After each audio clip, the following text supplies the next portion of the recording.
E agora a gente volta ao vivo com o repórter Bruno Pinheiro, porque desde ontem o comércio não essencial de Chapada dos Guimarães está fechado. Isso depois do decreto da última sexta-feira da prefeita Thelma de Oliveira. Bruno Pinheiro, o pessoal costumava muito subir, né, para Chapada, o pessoal de Cuiabá, de Várzea Grande. Agora acabou, não é isso? Exatamente, Nayara, acabou mesmo. Realmente havia essa expectativa aos finais de semana, já que aqui em Cuiabá, em Várzea Grande, estava tudo fechado. Então vamos lá em Chapada dos Guimarães. Agora, definitivamente, os serviços não essenciais estão sendo fechados, ou seja, suspensos durante 15 dias, uma determinação do executivo do município em relação a uma alta escala do governo do estado. Durante 2 dias seguidos, Chapada ela ficou no ranking entre alto risco de contaminação do novo coronavírus. Então, essa já foi uma determinação lá do município. Em 15 dias, os estabelecimentos não essenciais serão lacrados, serão suspensos e não estará atendendo. Agora, em relação a eventos dentro de casa, tem gente que acha que já que a cidade está fechada, vão realizar eventos dentro de casa, mas essas confraternizações também não estão autorizadas. Ou seja, ficou determinado, Nayara, que existe um toque de recolher entre as 11 da noite até as 5 da manhã, da mesma forma que estava ocorrendo aqui dentro de Cuiabá, esse toque de recolher. Agora, os que não respeitarem essa determinação, a multa ficou estabelecida entre 5 mil a 10 mil reais, de acordo com a capacidade financeira de cada um durante essa autuação, né? Então será essa fiscalização, se for necessário, uma multa será aplicada. Já os estabelecimentos que não estiverem seguindo a determinação, até a suspensão do alvará deve ser estabelecida. Então é importante ficar atento. Se você é comerciante ou se você está indo a caminho de Chapada, está suspenso as atividades a partir desta segunda-feira durante 15 dias e ficou estabelecida essa multa. Ou seja, quando não sente na saúde, vai sentir no bolso, e quando sente no bolso, Nayara, realmente tem gente que coloca a mão na consciência. E é isso que nós estamos necessitando neste momento. Já não está fácil. E ainda tirar 5 mil a 10 mil reais do bolso, a não ser que seja luxo sorte, com toda essa elegância aí e dinheiro sobrando, que eu sei, viu? Vai vender uma gravata, né, Bruno? Obrigada. Que fosse verdade tudo isso aí que o Bruno falou, né? É que a gente brinca. Sobrando, não, é que a gente brinca que Lúcio é tão elegante que imagina quanto custa uma gravata dessa. Mas é tudo brincadeira, né, Lúcio? Só é que ele tá sem as gravatas aqui, viu, Paulo? Porque as gravatas do Jornal do Meio-Dia, olha, são de encher os olhos. Não é à toa que ele tem esse título. É brincadeira, vírgula, né? Não sei até onde que é brincadeira isso ou não. Olha, e basta o voto de apenas, mas esse é apenas difícil, viu? 13 dos 25 vereadores de Cuiabá para aprovar o relatório final da CPI do Paletó. Se isso acontecer, Manuel Pinheiro poderá ser afastado temporariamente do cargo de prefeito por 6 meses para ser investigado por uma comissão processante da Câmara Municipal. E se esta comissão processante confirmar as denúncias contra o prefeito, ele pode ter o mandato político cassado por no mínimo 17 vereadores. Então a gente vai conferir mais informações nesta matéria. Na última reunião da CPI do Paletó, o relatório do vereador Toninho de Souza foi desconsiderado. O parlamentar alegava que o prefeito Manuel Pinheiro não poderia ser investigado pelos vereadores sob a acusação de que recebeu propina em outro mandato político, quando era deputado estadual. O vereador Toninho de Souza também alegou que o prefeito Manuel Pinheiro não obstruiu, não dificultou as investigações da CPI, o que também foi desconsiderado pela Comissão Parlamentar de Inquérito.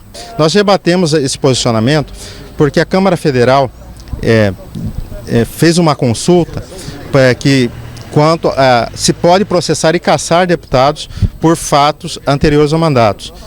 Pode, desde que o fato seja desconhecido, e era a questão do recebimento de propina, do vídeo do Paletó, seria, se fosse crime, e no caso receber recurso de propina, e se atinge a imagem do município. Isso tudo, ocorre com aquele vídeo, com aqueles recebimentos ilícitos de valores. Durante os 3 anos de trabalho da CPI do Paletó, o prefeito Emanuel Pinheiro, o irmão dele, Marco Polo Pinheiro, e Alan Zanata não foram ouvidos pela comissão. Em entrevistas, houve alegações de que aquele dinheiro, os maços que caíram do paletó de Emanuel Pinheiro, quando era deputado estadual, era um pagamento do ex-governador de Mato Grosso, Silval Barbosa, sobre uma pesquisa eleitoral feita pelo irmão de Emanuel, Marco Polo. O presidente da CPI do Paletó explica por que Emanuel Pinheiro, Marco Polo Pinheiro e Alan Zanata não foram ouvidos pela comissão. O prefeito ele não quis ir. Nós, no dia 13 de fevereiro de 2017, encaminhamos um ofício ao prefeito de Cuiabá com essa nova composição, que ele possa apresentar sua defesa, juntar documentos e se colocar à disposição da CPI para esclarecer os fatos, antes mesmo até de começar a ouvir as testemunhas. Ele não veio, o seu irmão foi convocado pela CPI, utilizou de um artifício da lei para recusar-se a vir. Nós ficamos assim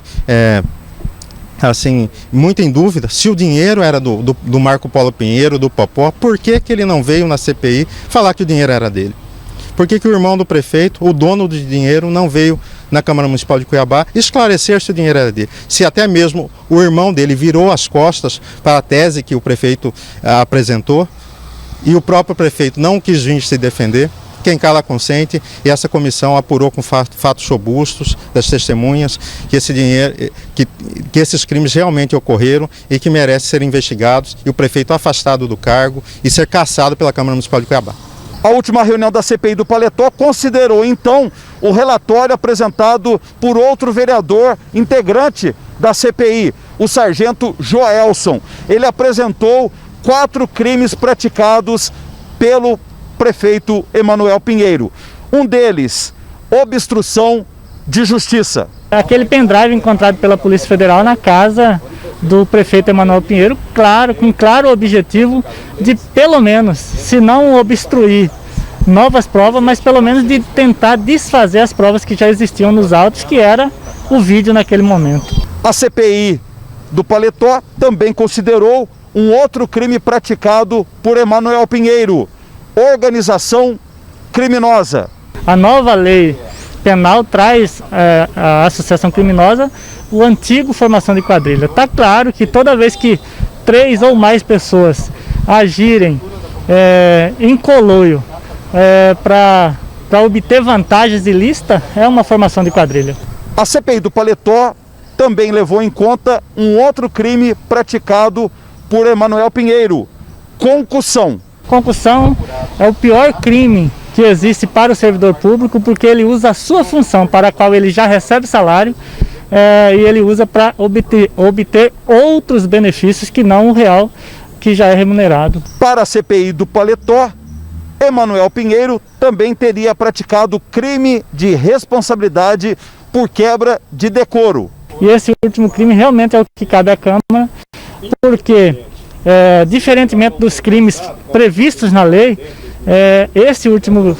essa última infração, ela é do pessoal, do ego do servidor público, prefeito municipal. Ele não reúne, a partir daquele vídeo, a partir daquela investigação, condições probas de continuar no cargo que ele ocupa. O presidente da CPI, Marcelo Bussic, incluiu um 5º crime imputado contra o prefeito Emanuel Pinheiro, que foi acrescentado no relatório do vereador Joelson, de ato de improbidade administrativa por enriquecimento ilícito. O recebimento ilícito de valores, recebimento de propina, fere com a imagem do município de Cuiabá. É um crime. Era desconhecido da população, mas se tornou público com aquelas imagens. Ao receber dinheiro oriundo de propina, essa atitude fere com a dignidade e o decoro do cargo de prefeito de Cuiabá. Uma pessoa que recebe dinheiro de propina não pode administrar um orçamento de mais de 3 bilhões de reais de uma prefeitura de Cuiabá. Agora, o relatório final da CPI do Paletó será analisado pelos 25 vereadores em plenário. Agora o presidente da casa, Misael Galvão, tem que marcar uma sessão específica para ser votado aqui na casa este relatório. O relatório é para o afastamento do prefeito Emanuel Pinheiro. Precisamos de 13 votos de maioria para então votar uma comissão processante para afastar Emanuel Pinheiro. O prefeito aqui geralmente tem 15 a 17 votos.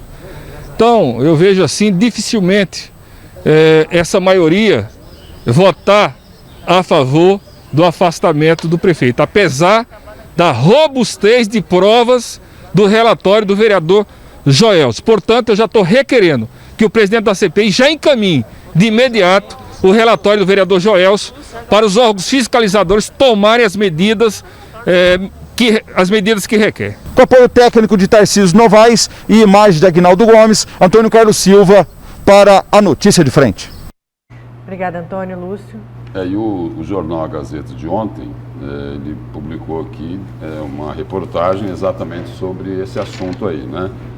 Emanuel tem maioria para barrar a cassação. A reportagem é do Pablo Rodrigo, e aí o seguinte, além de mostrar aqui os vereadores que são a favor, que são contra a aprovação lá do relatório, né? Também mostra aqui uma versão, né, do prefeito Emanuel Pinheiro, ele se defendendo. Ele disse o seguinte, ele classificou o relatório final da CPI como eleitoreiro e irresponsável.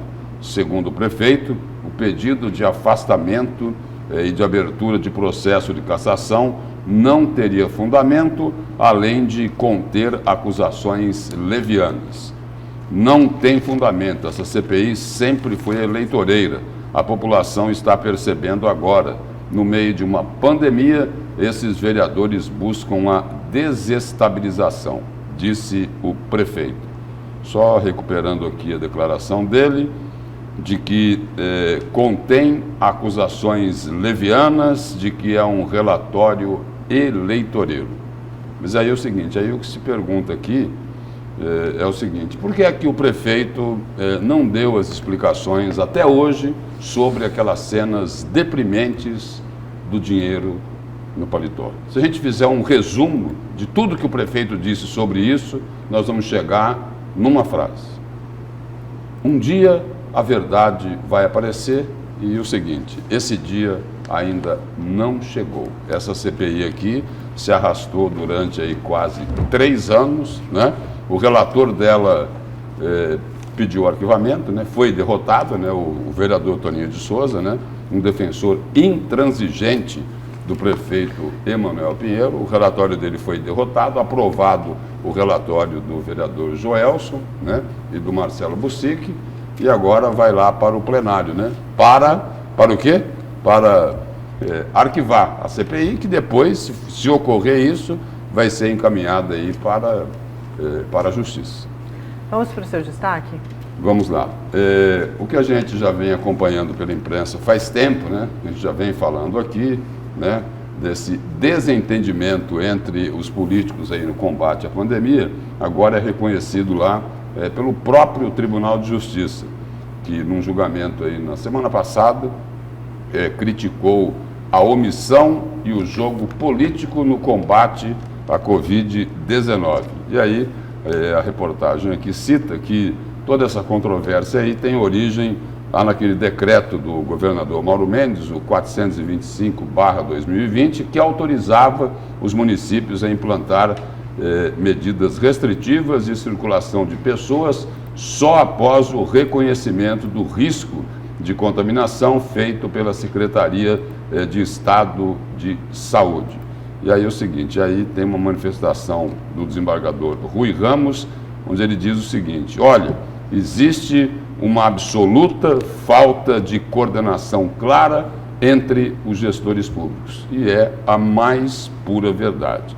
O desembargador complementa dizendo o seguinte, há um nível de anormalidade e de urgência que se toma e de falta de coordenação absolutamente clara, e os resultados são os mais funestos possíveis.